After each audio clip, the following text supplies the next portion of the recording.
Hey, welcome to Live from Dennis's House. Today we have the great honor of talking with Suzi Quatro, the singer, songwriter, groundbreaking, multi-instrumentalist, actress, mother, and author. She was born in Detroit, Michigan, 1950, to a very musical family. She played the bongos in her father's band, and then with her sisters, she formed an all-girl band, the Pleasure Seekers, which had some success. And then in 1971, she signed with famed producer Mickey Most and went off to England. She recorded her first album with Mike Chapman and Nicky Chin, and Can the Can off of that was #1 all over the world. And through her career, she sold over 50 million records, and she's still going. And of course, many of you know her as Leather Tuscadero from the #1 show Happy Days. And over the years, she's written her autobiography, Unzipped, and she's influenced many, many people. Of course, Joan Jett, Chrissie Hynde, countless others. So, check out what she's doing. But first, we're going to listen to Can the Can by Suzi Quatro and All Shook Up by Elvis. Then we'll be back with the interview with Suzi Quatro. On the phone with us now is the great Suzi Quatro, legendary Suzi Quatro. So we're going to start from the beginning. I want to find out your influences. Now, I read that your main influences were Elvis, Beatles, Janis Joplin, Billie Holiday. And, that makes sense to me. That kind of defines your sound. You throw in yourself and mix it all up. So can you tell us what each of them meant to you in the first time you saw or heard them? Well, which one do you want me to start with? Start with Elvis. With Elvis, yeah. I was 6, and I was watching the Ed Sullivan Show with my family, like we all did. And he came on, and he sang Don't Be Cruel. And I had my first of many, there's maybe 11 epiphanies in my life that have to do with this man. And I had my first one. I watched the screen, and I thought to myself, without a shadow of doubt, that's what I was going to do. And you did it, of course. So I did it, yeah. Right. And then, so I guess let's go with the Beatles next. Who? The Beatles. Oh, the Beatles, yeah. Again, we were watching the Ed Sullivan Show. It's so strange again. And, he always had the something for the kids at the end of the show, every show. He brought on an act, a musical act. And it was the Beatles, and we all got really excited. I was 14, and we all ran to the phones, and everybody's on the phone at the same time. And the idea came to start an all-girl band, which is fabulous. Everybody agreed. Everybody took an instrument, and the bass was left, so it was given to me. Yeah, there you go. And I also heard... They inspired me. They inspired us to form a band. Yeah, as millions and millions of others. But, so... And then what about Janis and Billie Holiday? Where'd they come into the picture? Yeah. Billie Holiday, I've loved her since I've been about 16. And there's a good story to that, actually. I was... We were being signed in New York by Mercury Records, and the guy who had come to see us at Trudy Heller's was talking to me, and I was trying to impress him, being a young girl in the business and trying to my best behavior and how cool I was, and he said to me, listen, he said, your band is good. He said, you're very good. He said, I got to tell you though, he said, if you really want to be a singer, if you really want it, you got to go get yourself some Billie Holiday records. And I said, I know all of his stuff. Very embarrassed. And then, of course, I found out that it was a she. And then I got the albums, and I just fell in love with her. I think she's fabulous. She affected me in the phrasing way. Yeah. How you can hang back. All right. And, just great. If I would have been born in the Billie Holiday era, I would have been that kind of singer, I think. Yeah, she was amazing. And Janis, I liked her when I was a teenager. When I heard "Piece of My Heart," it was the first time that I could identify, and I found myself thinking that, oh, it's a shame she has that record out because that would be perfect for me. So there was a connection there somehow. Right. I just think she was fabulous. I did a couple radio documentaries on her since then. She affected me with what did she have? She just let it all hang out. Yeah, absolutely. She showed you how far you can go. What she did was organic. Yep. I don't think she ever planned anything. She just did it. And left everything out there on the stage. There was no phoniness there. And on the flip side now, you were groundbreaking and very influential yourself. And, you created the mold and then you basically broke the mold. You were the first bass-playing female rock star leading an all-man band. And did you realize how important that was at the time? Did you realize you were groundbreaking?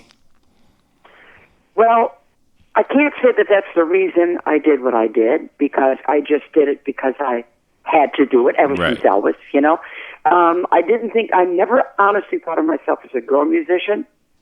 I just thought of myself as a musician. But when I look back on it now, of course, I see that, I was the first one to do that. I broke the mold, like you say. And I think the reason it landed on my shoulders to do just that is that I didn't do gender. It couldn't have fallen on a girl going, hey, I'm like one of the guys. It couldn't be that. You had to just be out there as yourself, very natural, unselfconsciously, and do your music. Yeah. That's the only way that would have worked. So I gave women a place in rock and roll. I gave them permission. Now I look back on it, I see how important it was, sure. And I'm very proud of that, I have to say. Yeah, of course, you influenced Joan Jett. But it wasn't my motivation. I can't pretend that I did it for that reason. I was just being me. I really was the kind of person to stick to my guns. Whatever I am, that's what I am. If you don't like it, too bad. Right. And like you said, if you tried to do it and you consciously went in and say, I'm going to do this, I'm going to do that, it wouldn't be natural. It wouldn't have worked. No. Yeah. It wouldn't have worked. I've had many, many talks with other famous musicians about this, and we all kind of agree on it, that it had to be me. I guess it was my place in history to do that. Right. So now, since there's been a few that you've directly influenced, but there really is a void for somebody like you right now. And, what do you think of the current state of the music business? I don't think that, there's been some people similar to me, but I don't think there's been another one like me. The closest is Joan Jett. She was my biggest fan in America. She used to be in the lobby of the hotel whenever I was working in Los Angeles, and she'd be waiting for me. It's so cute. I have such a cute vision of her, waiting for me with my jacket on and my haircut. And I used to come and go, oh, there she is. It's like that All About Eve. There she is again. So cute. Yeah. And when she first started finally in the band, I was told she started a band by my publicist, and I said, good. That was my first word, good, because she needed to put that somewhere, And although she might have, and I don't like the word imitation, but taken a lot from me initially, she then went on to find her complete own path, Yeah, definitely. You never say that we're anything alike now, but where she started was me, and that's okay because we all need to start somewhere, like I did with Elvis. Absolutely. Everybody needs to start somewhere. Yeah. And I believe that, the way you transcended everything, and like you said, you weren't gender, guys loved you, girls loved you. I think that if you were just starting right now, that there'd be a place for you. You would make it right now in this current industry as it is. That's my opinion. But I don't think that there's been, I thought that there was going to be loads taking up my mantle, but there isn't. And this is not a job for the faint-hearted. Yeah. It is a very difficult job. Yeah. You got to have so much stamina. You got to have, to survive, you've got to have a tough exterior and liquid inside. You got to have both. You got to be tough. You got to be soft, and you got to be able to roll with the punches. That bass guitar weighs more than I do. I'm 52 years on the road now. Wow. And that is a lot of greasy food, a lot of vans, a lot of airplanes, a lot of dressing rooms, a lot of sleepless nights. It goes on and on and on. I'm still doing it, and I still love it. Yeah. I still love it. And this is not, as you say, a kind of typical female job. It must have been just so exciting when your first couple albums came out. You're touring, you're living in England, #1 songs all over the world. Like, how exciting was that for you? That was pretty amazing. It was a 9-year apprenticeship before I had my first hit. And, of course, I came over here in 71. I got offered the solo contract, came over here. And in 73, I had my first #1.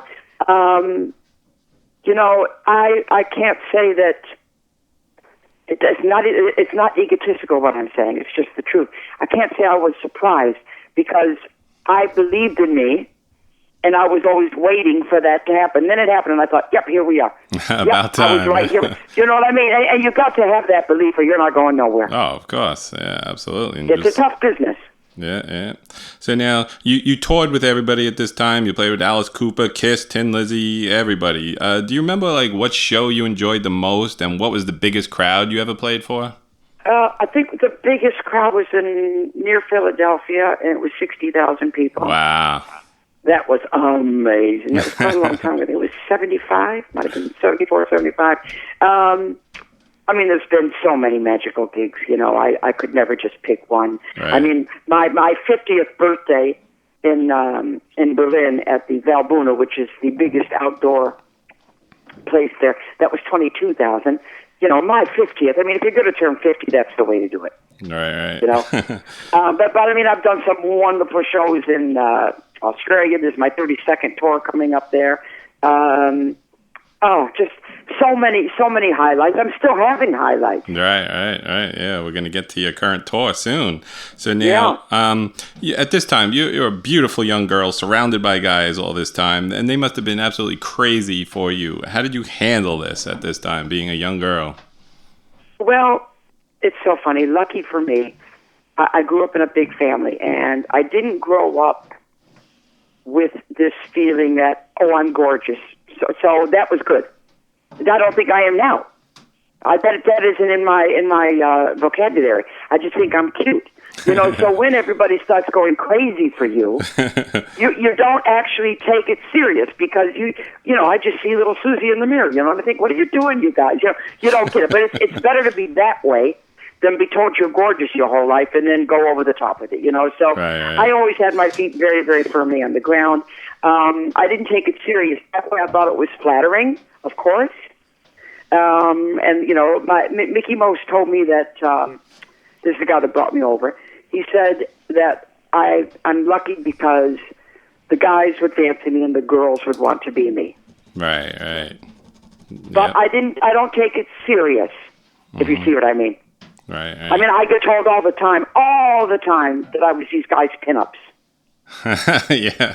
You know, I mean, one guy actually told me, you helped me through puberty, which I thought was a great line. Just a great line. But, you know, and I was also on a lot of girls' walls, you know. Yeah, in fact, absolutely. I got my part in Happy Days because I was on the casting director's daughter's wall, the front cover of Rolling Stone. That's how I got that part. Oh, all right, yeah. As a girl, you know. So it wasn't just guys liking me, you know. Oh yeah, absolutely. Now, and the girls, I empowered women, which is so nice. I hear all the time, whether they're in the business or not. Like I said, I gave them permission to be, just that word, to be. Mm-hmm. You know, whatever you are, it's okay. If I can stand up there in a leather jumpsuit playing a bass guitar, you can certainly do what you want to do. Right. Yes, you're a great role model as well. And then one story that I heard too around your poster that you got a call from Elvis and you actually turned down his invitation. Yes, that's such a famous story now. I recorded All Shook Up on my first album, and it was released in America as a single. And I was over there in 1974 touring. I believe it was with Uriah Heep on that one, I'm pretty sure. And I was in Memphis and the phone rang, and it was his people, and they put him on the phone. I nearly died. I nearly fell over. Oh, my God. And, you know, and he invited me to Graceland, and I said no. And I said no because I actually wasn't ready to meet him yet. Right. And that's how it was. So I just thought I'd get another chance, you know, which I didn't. Right. But and I wrote, I don't know if you're aware of it, but you should Google it and find it. It's a very, very important song. I wrote Singing with Angels, and that is it's my tribute to him. Mm-hmm. And if I'd met him, that song wouldn't have been written. It's now played at funerals. It's covered by Elvis impersonators. I recorded that in Nashville with James Burton on guitar and the Jordanaires on the BV. So I think everything happens for a reason. I think it went exactly as it was supposed to go. Yeah, right. And who knows? You may have gone there, and it may not have been what you expected it, and you would have. And not even that. I just think that I always think that the song had to be written. Right. And I wouldn't have had this spiritual feeling about him. Had I met him, it would have changed it. Right. So now, of course, let's talk a little bit about Happy Days, as you mentioned. You played Leather Tuscadero, and this was unheard of at the time as well. You were a huge star at this time, and then to go on the #1 show. How did this come about? As you said, the guy saw your poster. They had this script for a long time, and they couldn't find the person to play it. They needed somebody who could act, somebody who could sing. They needed somebody who could be tough and somebody who was vulnerable. And that's me. Right. I just described myself. And she went home. Like I said, the casting lady went home. They had the script for about 6 months. And she looked on her daughter's wall and she said, "Oh my God, who is that? That looks like who we need." And and then they got in touch with me. I was on tour in Japan. And they said, "Will you come out and audition?" And I did, and I got the part. Awesome. It was season 77, 78, and 79. And my first ever acting, and like Ronnie Howard and both Henry and Ronnie both said to me that it was not like I was a new actress whatsoever. Right. I just kind of slid into the show. It was real natural. Yeah. Those were my favorite episodes. I was a stupid little kid watching this show, and I just loved. Good. They were real good, yep. Yeah. And it really worked. There was a lot of chemistry going on, Did you ever appear with Pinky at the same time? I don't remember that. With who? Pinky. She was supposed to be your sister. No. She was gone. There were contractual problems. And when she went, they liked to have that kind of character in it. Right, and they thought of a new character, and then they looked for the person to play it, which was me. No, I never appeared with Pinky. Now, did people ever confuse you and think you were actually Leather Tuscadero? I was totally acting.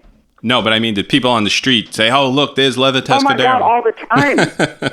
In America, not over here so much. Over here at Suzi Quatro did Happy Days. Right.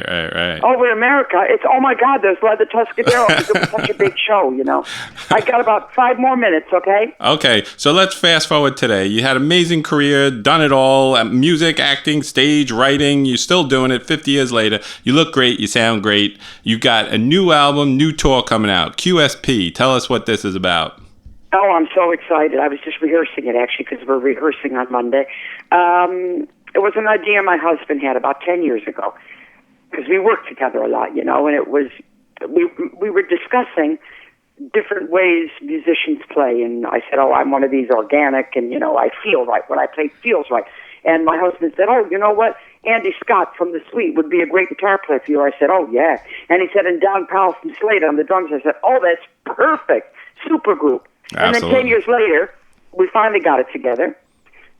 We started off with a few covers to see what the lay of the land was. Turned into writing some, so it's now 6 covers and 6 originals. Been signed by Sony in Australia, New Zealand, and Asia because QSP is the opening act of the next Suzi Quatro tour. Wow. So I am my own support group. I think that's absolutely brilliant. Yes, that's awesome. Yeah, but we've made a fabulous album. And when's this coming out? Forward to, and I've got a poetry book out now called Through My Eyes. You can get that anywhere. Yeah, and a box set. My radio show is still going, BBC Radio 2 since 1999. Wow. So I'm a seasoned disc jockey now. Very good. So this QSP, when is the album out? Is it out already, or? No, it'll come out first in those areas for the tour, and then we'll release after that everywhere else. So it's coming out mid-January in Australia, New Zealand, and Asia. And now you're going to be touring in that area as well, Australia? Yeah, that's why it's coming out there first. That's our kickoff point. And then we go from there. And then we'll release other places, But we want to start there. Will you be coming to the U.S.? I want to come there yesterday. What? I always want to tour there again. It drives me crazy. I really would love to tour there. Maybe QSP will come out, then we'll all come over. Yes, because you haven't toured in the U.S. in years. I know. Every time I'm supposed to play there, something happens. I'm not quite sure why. It'll happen eventually. I'm sure of it. Yes. I wanted to go back to Japan again, and I've been twice since then. So it'll happen. You got to come to the U.S. We're dying to see you again. Because I'm willing. So one final question I want to ask. I read this very interesting story here about spirits, and that one time you went back to your old house and you took a picture, and when you got the picture back, there was your mother who was in the window. Oh, my God, that's so weird. And you know what? Now I can't find that. Oh, no. I know. It's somewhere. It was, we went to the back around the house there. We were knocking on the doors and trying to get in to see the lady that owned it. Nobody was there. The house was empty. And we took pictures of the three sisters against one of the windows. And when the pictures came back, the outline of my mother's face was in the window. Wow. And I just got goosebumps. I don't know how that happened. I have no explanation. You know, I even showed it to some of my cousins, and I said, "Do you see anything?" They said, "Oh, it's Grandma." Oh, man. That's now, weird, huh? Were you into that beforehand, or did that change your Oh, mind? I've always been. I believe in all that kind of stuff. Right. I think there's so much we don't understand. Right. I'm very skeptical about that. I would love to see that picture. I know some people are. but find that picture. The proof was there. I was looking at it. Right. Absolutely. Okay. All right. Okay, I'm gonna have to get away now. Is that okay? Yes, very good. Thank you for everything. Good luck on the tour and the album and all that stuff. And I hope to see you in the U.S. sometime. All right. Take care, Susie. Thanks Thank a you. lot. Bye. Bye. Hey, you're listening to Live from Dennis's house on 474 The Mix. That was our interview with Suzi Quatro. Great, legendary performer. She's done everything. She's still doing it out there. And, you know, what's there to say? We learned a lot about she turned down Elvis. You know, she had a long, glorious career. Hopefully she'll be coming to the United States.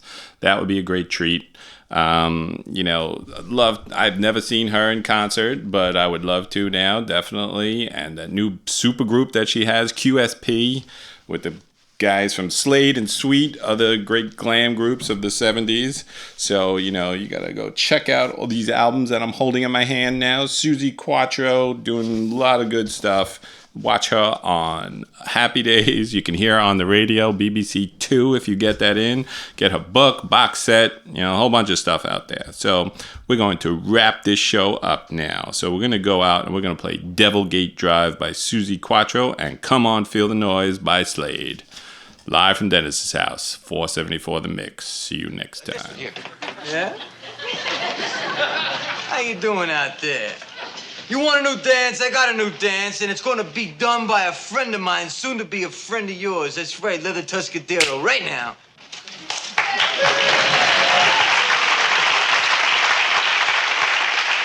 And I'll tell you something. Leather is being backed up by some more friends of mine. Band. What dance is it going to be? It's called Do the Fonzie! That's right. Here we go. 1, 2, 3.